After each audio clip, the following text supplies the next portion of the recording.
Spiral cheese pasta.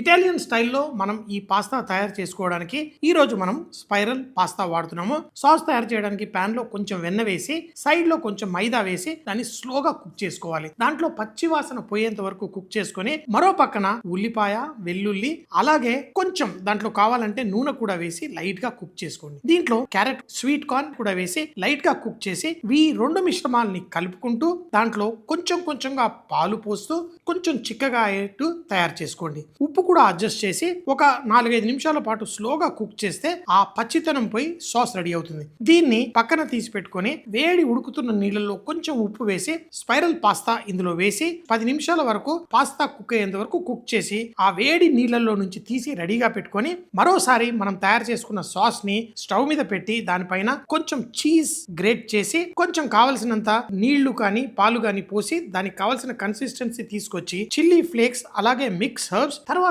Last లో ఇందులో మనం తయారు చేసుకున్న పాస్తా కూడా వేసేసి మనం స్లోగా కుక్ చేస్తూ మన కలర్డ్ క్యాప్సికమ్ కూడా అందులో వేసి టాస్ చేసుకోండి. ఇప్పుడు దీన్ని వేడి వేడిగా ప్లేట్ లో వడ్డించి దానిపైన మన చెర్రీ టమాటో కూడా అలాగే గ్రేటెడ్ చీజ్ కూడా వేసి డిష్ రెడీ చేసుకోండి. సాస్ ఉడికేటప్పుడు దాంట్లో చీజ్ వేసుకోవడం వల్ల చాలా చాలా టేస్టీగా ఉంటుంది.